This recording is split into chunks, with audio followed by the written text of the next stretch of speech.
at this point. So that's a fail. We're not at the end of the period yet. They have not. They have not. If you look at the what we ultimately judge, what we ultimately judge on, which is the results on the ground, the results are not good enough today. Right. No. So that's a fail. They certainly they certainly do not have a passing grade. They have failed. I said they have failed to implement all of the things that we recommend in that letter. Now that said, we are not at the end of the 30-day period, and we are in conversation. Not ready to give them it's not the end. It's not the end of the semester. You don't give out. You don't hand out grades in the middle. I suspect that the levity is a little bit inappropriate. No, but look, you guys say they haven't done enough, so it's a fail. Happy Monday. Let's start with some opening comments. Earlier today, extremist settlers reportedly set fire to 20 cars owned by Palestinians in Al-Bira city in the West Bank. When the owners of the vehicles came outside to put out the fires, they report that settlers opened fire on them. The United States is deeply concerned by these and other recent reports of increasing extremist settler violence in the West Bank, including in Jeret al-Khil near Hebron, where Palestinians were attacked by scores of extremist settlers who damaged property, assaulted civilians, and released dogs to attack residents, and in the Palestinian village of Jalud, south of Nablus, where dozens of extremist settlers reportedly killed livestock, attacked homes, and set fire to vehicles. We are also concerned about the increase in reported attacks by extremist settlers that are preventing Palestinians from harvesting their olive crops in the West Bank. These violent actions cause intense human suffering for Palestinians. They threaten Israel's security, make the realization of a two-state solution more difficult, and undermine the prospects for peace and stability throughout the region. It is critical that the government of Israel deter extremist settler violence and take measures to protect all communities from harm, in accordance with its international obligations. This includes intervening, preventing, and stopping such violence. It is further incumbent upon the relevant authorities to do everything possible to de-escalate tensions and hold all perpetrators of violence against civilians equally accountable, no matter the background of the perpetrator or the victim. The United States maintains several measures to promote accountability and combat increasing extremist settler violence. Since February of this year, the United States has imposed sanctions on 14 individuals and 13 entities for undermining peace, security, and stability in the West Bank. As President Biden and Secretary Blinken have emphasized, we will continue to use all tools at our disposal to promote accountability for violence in the West Bank and around the region. That, Matt. Thank you. So just on that, before we get into other related issues, so is there any immediate action coming from these latest incidents? Or? No sanctions that I can announce today, but it is incidents like this in the past that have led us to impose sanctions, and we certainly will be looking at this one as we have looked at others to see, first of all, if the government of Israel takes steps to impose accountability, and if they don't, what we might do on our end. Okay, and have you made your concerns clear to the Israeli government, other than you just saying it? We have. Yes, we have. To whom? To the government of Israel. We had from our embassy to the government. We made clear our concerns. Okay, and that was obviously today. Yeah. Okay.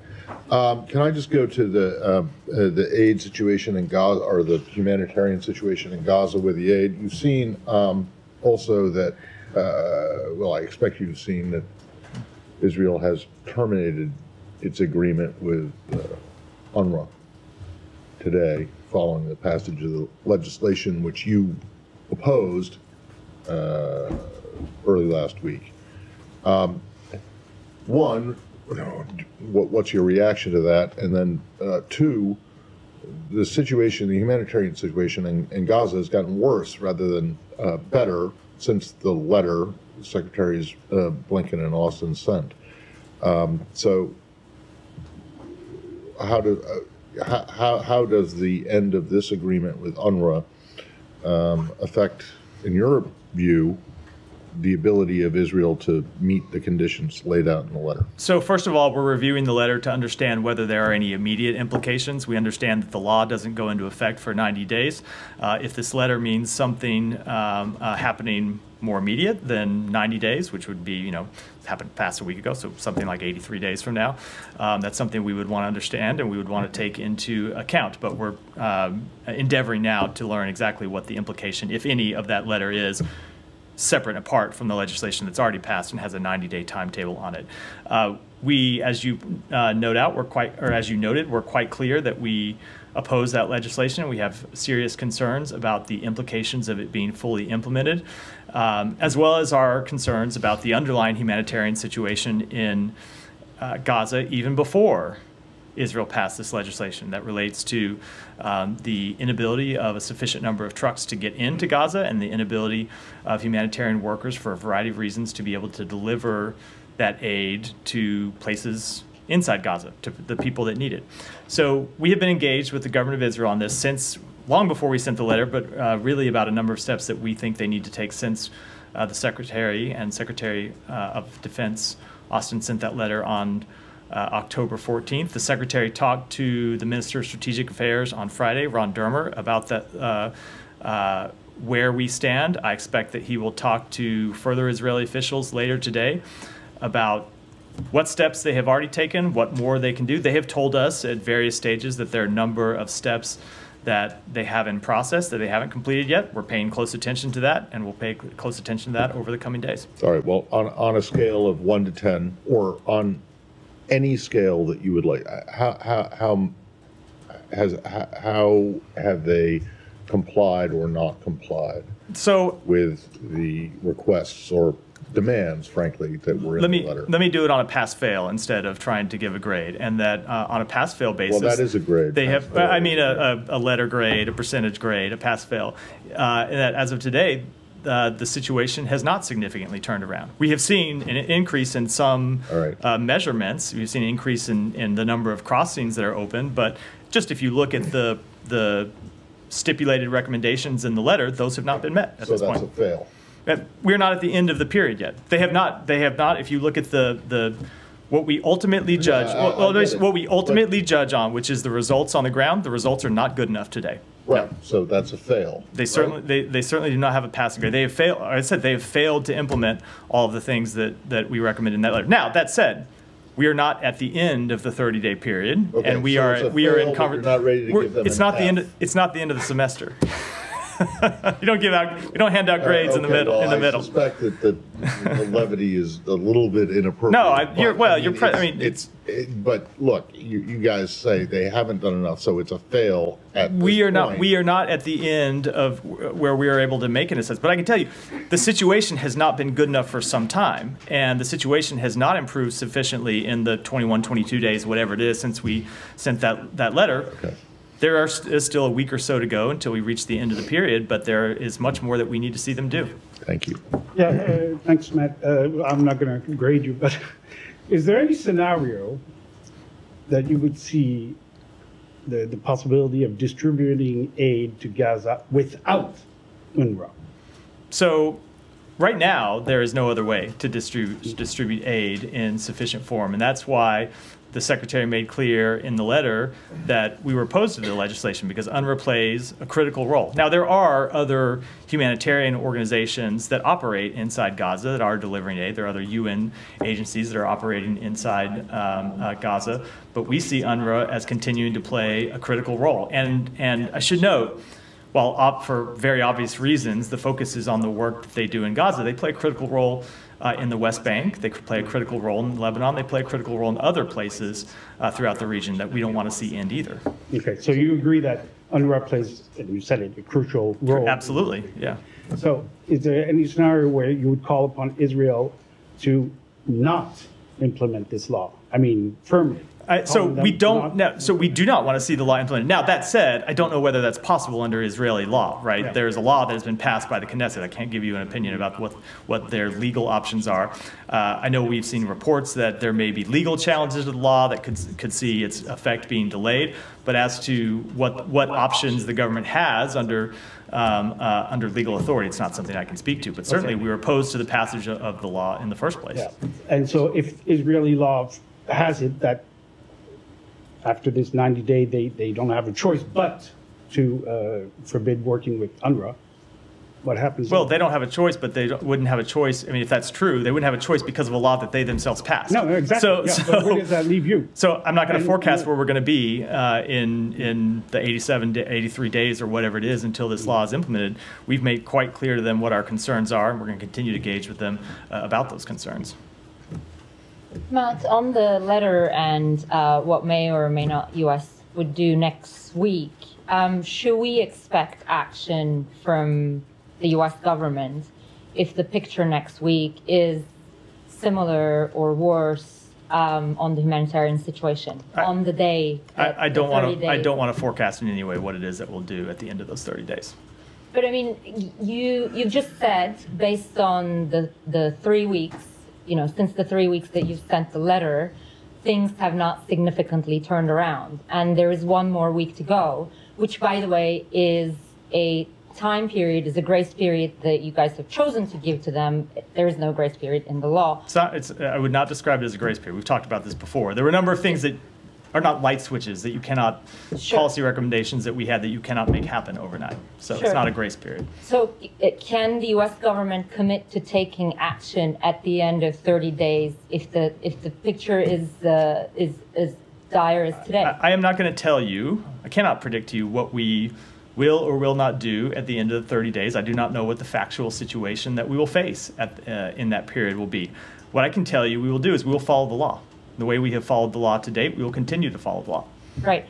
And on what Israel is doing in northern Gaza, they say Hamas is regrouped in this area, and that's why their military and tanks are back there. I'm wondering, what is the U.S. assessment? Is that also the U.S. assessment that this is the case and this is necessary military action? I don't have a military assessment to offer from here. We know that there are Hamas fighters that continue to operate in northern Gaza. The Israelis can speak to what their own assessments are as to what it is that they are targeting in their operations in the north. Is the kind of military campaign that they've been conducting in northern Gaza for the past 3 to 4 weeks, is that acceptable to the United States? We have concerns about specific actions we've seen. You saw me speak last week to the concerns we had about a building that they took down in which 25 children were killed and scores of other civilians were killed. We have great concern about the civilian harm that we saw in that strike and the civilian harm that we've seen in general in operations in northern Gaza. In the same way, we have concerns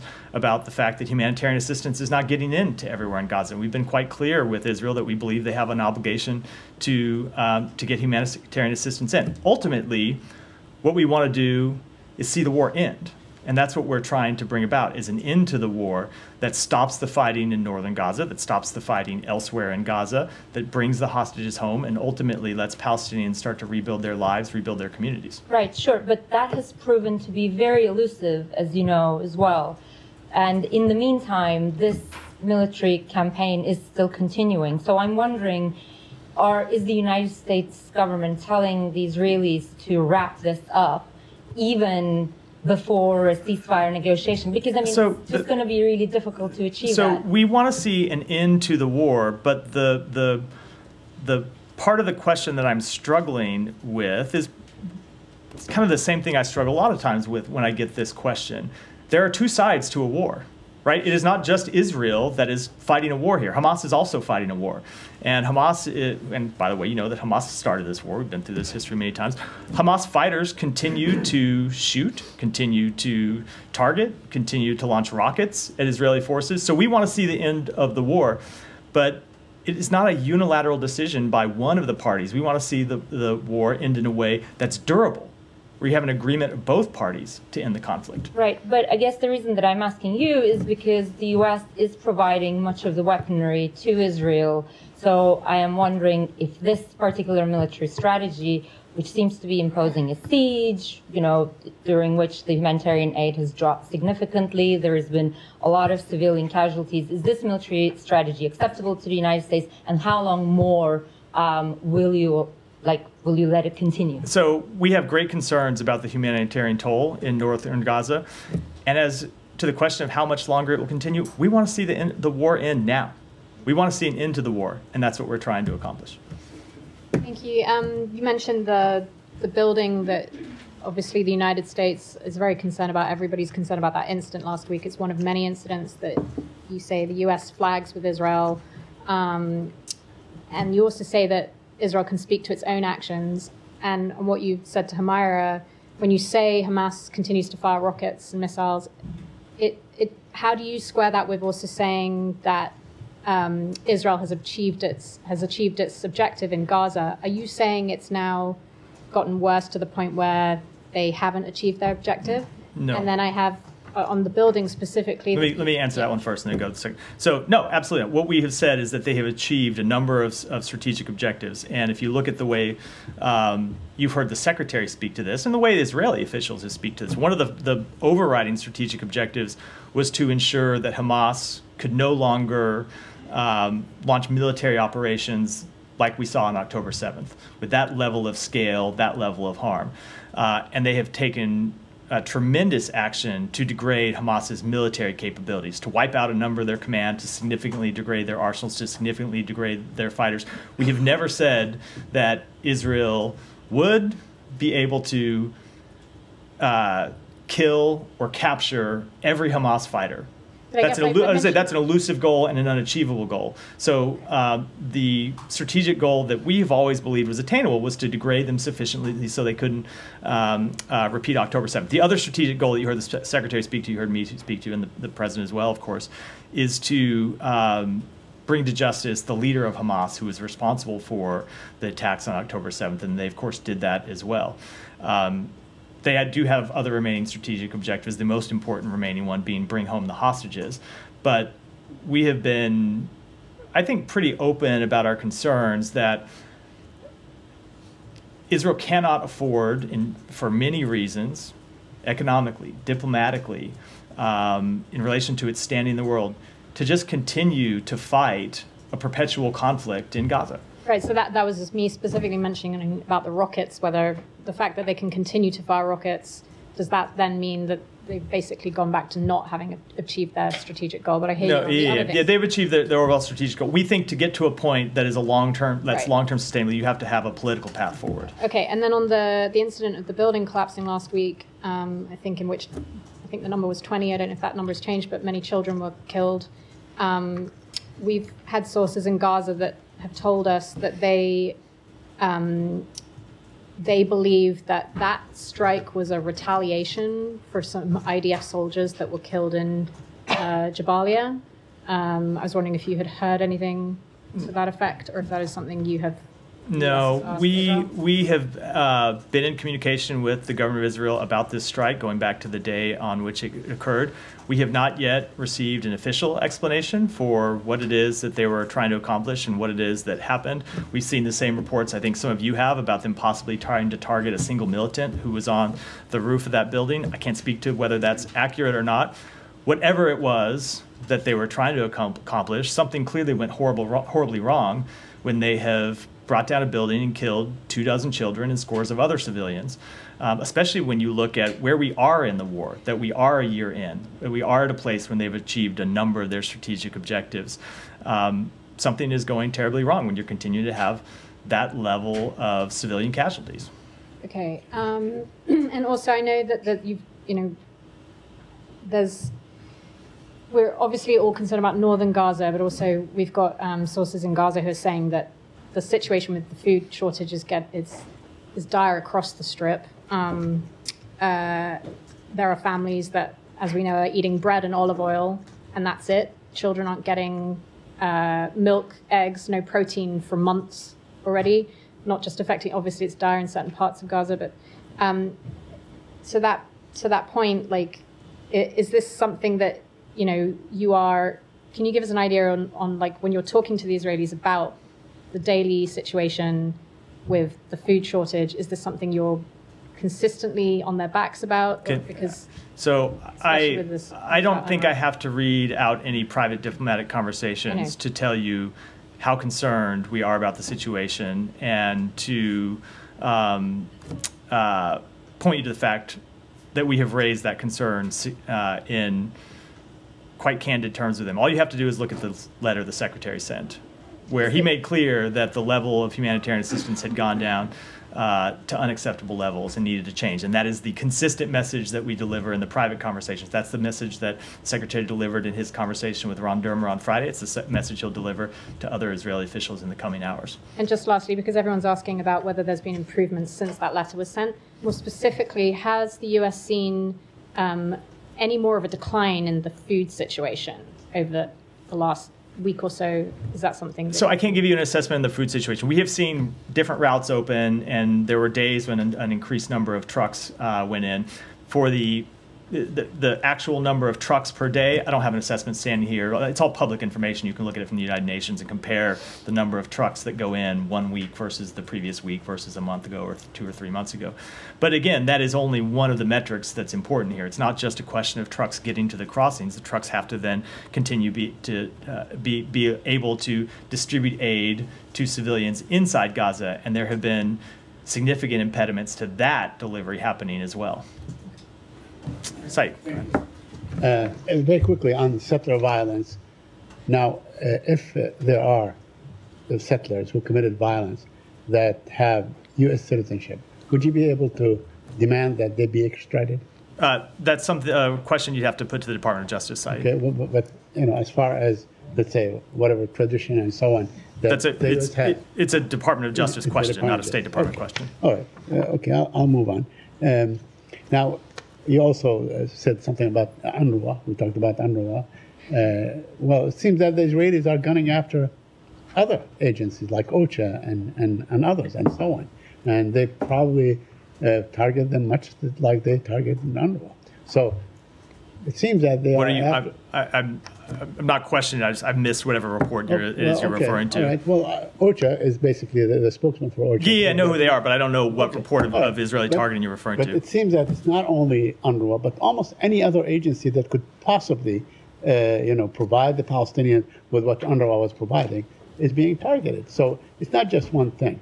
Do you believe? Well, hold on. Before you go to the question, right. Is there a specific instance you want to reference that I can respond to? Yes, I mean, just most recently, they disallowed the representative of OCHA from visiting the West Bank and other places. So it's,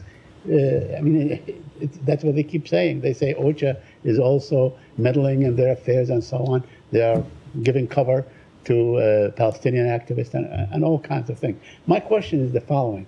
Within the 90 days, they have a 90 days before implementing the law against UNRWA. Would the United States lean on Israel to rescind its decision? Of course we want them to see them rescind the decision. We wanted them to not pass it in the first place. Now, right. I don't really have any illusions if you look at the politics of the Knesset that that's a likely step that they're going to take. If you look at the number of votes by which it passed, but we have great concerns about the passage of the legislation and its implementation. Okay, but the U.S. does not have any leverage to impose on Israel or to say, look, if you do this, we will do this. We may, I know you were here last week and hold on and got my answers to the question about this. Right. Where I pointed out that in the Secretary's letter, we made clear that there are potential legal and policy implications for the implementation of this legislation. We're talking about UNRWA because UNRWA has been there for the better part of this conflict, all throughout. And in fact, it was a Western thing. It was, the Americans and the Europeans that said we should have this organization. We know that probably 170 countries or even more, 180 countries support UNRWA. So you're telling me that Israel basically can flaunt the whole world and say, we'll do whatever we want because we have the backing of the United States? No, Israel can make decisions that any sovereign country can make, and the United States can do the same, as can other countries. Okay, let me just ask you a couple more questions on the hospital situation.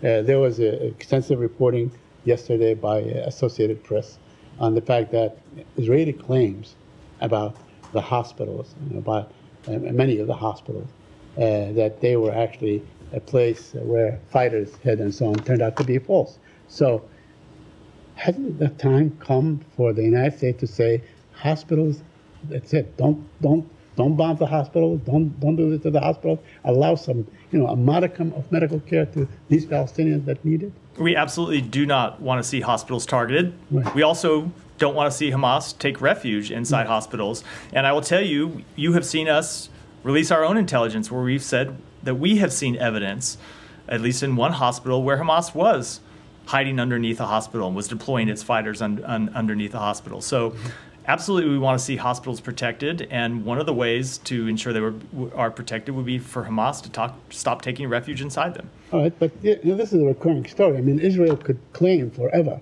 that there are Hamas fighters. I'm not talking. So, Saeed, just to be clear, I'm not talking about an Israeli claim. We ourselves have seen evidence of Hamas building tunnels under hospitals and hiding inside hospitals. All right, so we saw this with the Shifa hospital, and it was an ancient tunnel, but that's not the point.